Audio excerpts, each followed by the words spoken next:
Clay, how you doing, man? It's good to hear from you. I'm doing great. You know, it's you bring back some memories. It's about 93, 94. It was I guess 94. It was the Danny Ford era, and I had a guy that called my office about Tuesday or Wednesday every week. You know, you could watch practice, and you know, it started out, hey, I'm a subscriber in such and such. Hey, how's it going? Well, getting Hogs Illustrated started, so I want to be nice to everybody. And he'd ask me questions, and he'd call me the next day and ask me questions from practice. And then the next week, it just went on for several weeks. And then it was like, hey, you're costing me money. I said, what? He was a bettor. And he lived in Las Vegas, and he could go, into the sport book, and based on what he read, my information, they weren't winning very many games in 90, 92, 93, 94. And I finally was like, hey, you can't call anymore. Yeah, right. Well, I can understand. I can appreciate your point of view from that. When I was thinking about the popularity of gambling on sports and how it's legal now, and how we have Neil Atkinson on from Bet Saracen every Friday, and he's talked quite a bit about the prop bets are more popular than the betting line, than -7.5 or the money line or anything like that. Plenty of people still put their money on that, but it's a lot of it mostly is on player performances in the game, and when it comes to that, you're more upset about that player's statistics than you are about the outcome of the game. It's like fantasy sports, but it's I guess it is fantasy sports. It's just straight up gambling instead of competing against somebody. You're competing against the bookie. In my mind, I pictured the idea of somebody walking right up to an athlete and threatening that person because he or she didn't perform well enough, or it's like, hey, your game tomorrow, you got to get this many yards. If you don't, then we're gonna, you might want to make sure you do that kind of thing. I guess when it comes to Venmo, I don't know how dangerous it is or anything, and people can steal your bank account information on it or whatever, but at least it isn't people coming up to him. Like I've heard, who was it? I think it was the Cleveland Cavaliers coach talking about, bettors standing up in the middle of a game and shouting towards players on the bench about the prop bets that they've got on them. I mean, I guess you would just expect that no matter what. But being hounded when a game is completed and literally somebody requesting money to you, like there's no danger involved in it, but sooner or later, like that's the thing that happens. No, that's the thing that happens is that someone's walking around in a neighborhood or on campus, and some crazy person who lost his last $350 because whomever it was, Peyton Thorne, didn't pass for 200 yards and 2 touchdowns. So he's going to do something and take him out with him while he's wallowing in his misery. Like that's the thing I worry about. Venmo is just sort of an entertaining thought to think about it. But it's better than somebody coming right up to him. Yeah, the first I can remember my father telling me about some interesting conversations in Hot Springs during the horse racing season. When jockeys were uncomfortable going out to eat dinner. Where somebody's like, hey man, you cost me money, and because that's what happens at horse races, right? You bet. And that they didn't go out in public anymore. It's like, whatever. The heckling in golf because of the betting, the head-to-head matchups that that are being played. It's interesting to me, in that somebody could yell in somebody's backswing and throw them out of rhythm, for a shot, or a critical shot.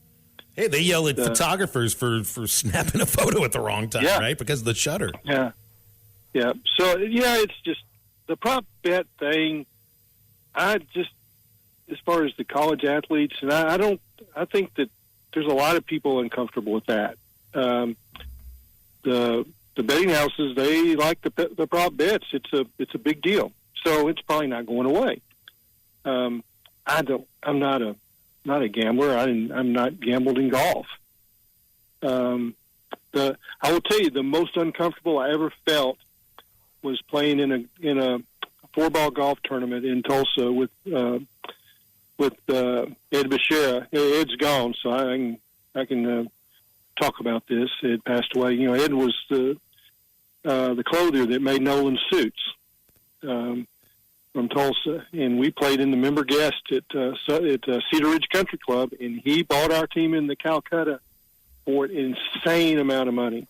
We won the tournament, and as we're closing down the stretch, you know, he's like, "Hoss, don't throw a shoe now.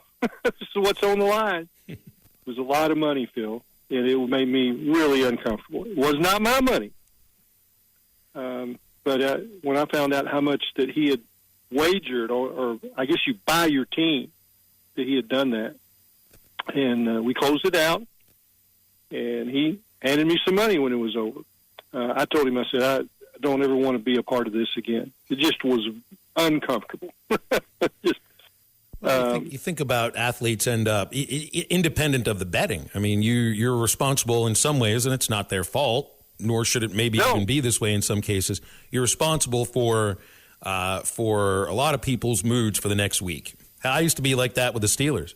If they lost, it ruined my week. I felt bad. I felt like pissed off all week long. I'm not like that anymore. I reserve that for Razorback football. Can't do it. Can't have two teams, ruining my week or deciding what my attitude is going to be like for a full week. But when money's involved with it, you can say, I'm going to spend my money on tickets and parking and food and lodging and all of that. But you're getting a product for it, so you do know what you're getting for that. When it comes to gambling, your product is supposed to be entertainment. I don't know how many people are necessarily just entertained unless they win.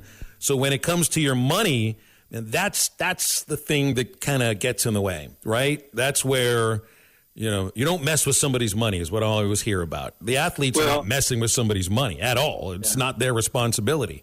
But the bettor sometimes views it that way, and if they get the chance to tell the athlete that, they might.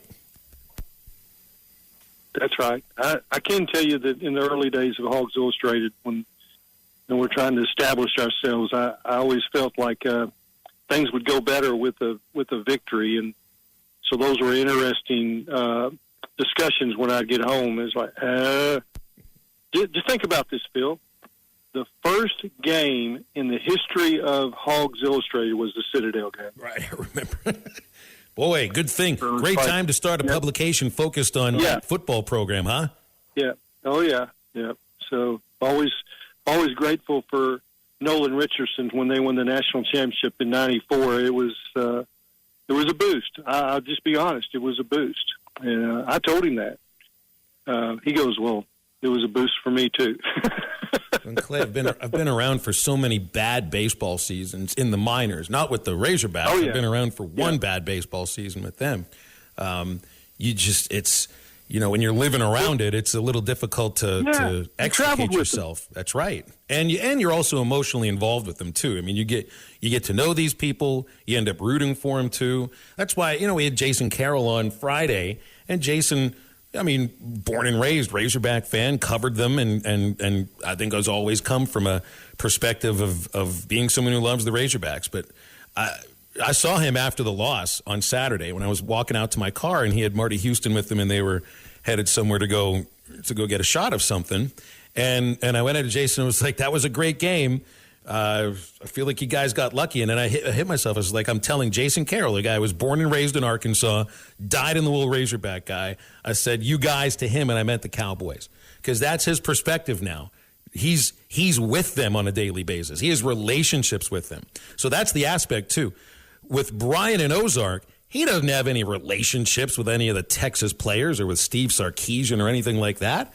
It's just he decided to give up his team because they weren't going to win as much any longer, and he decided to go with the team that everybody there hated. With Jason, it's a different thing.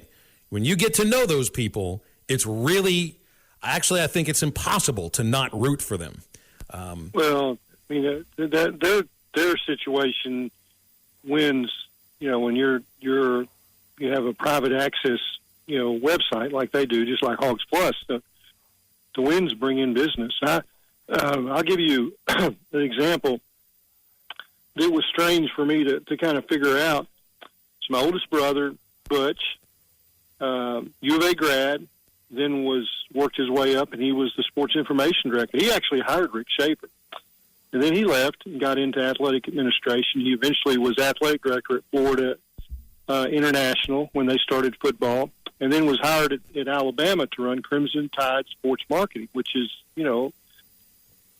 it's the most lucrative sports marketing college organization or business in the world. I mean, it's like an NFL deal. The Crimson Tide, they had the coaches show, the game program, the radio network, football, basketball, baseball.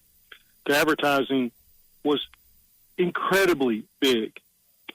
And I'd go stay at his house when Arkansas played at Alabama. And when he talked about he was talking about Alabama. That was just kind of weird vibes for me, my brother. And he's like, man, he says, they're paying my salary, Clay. Right. That's exactly right. And it's perfectly okay, too, is to have your self-interest involved in that. But, hey, we've got Clay for most of this hour. He'll be on the phone, so we can get through your text. Can't take any other phone calls. 877-377-6963 to get your texts in on halftime. BetOnline is your number one source for all your betting needs. Get the latest odds, lines, and matchup reports for baseball, boxing, golf, and more. BetOnline continues to be the fastest and easiest way to place your wagers, including live betting and your favorite casino and card games available to play right from your phone. Head to the website or use your mobile device to sign up today and get in on the action. Remember to use our promo code BELIEVE. That's BLEAV for your 50% welcome bonus on your first deposit. Bet online, where the game starts.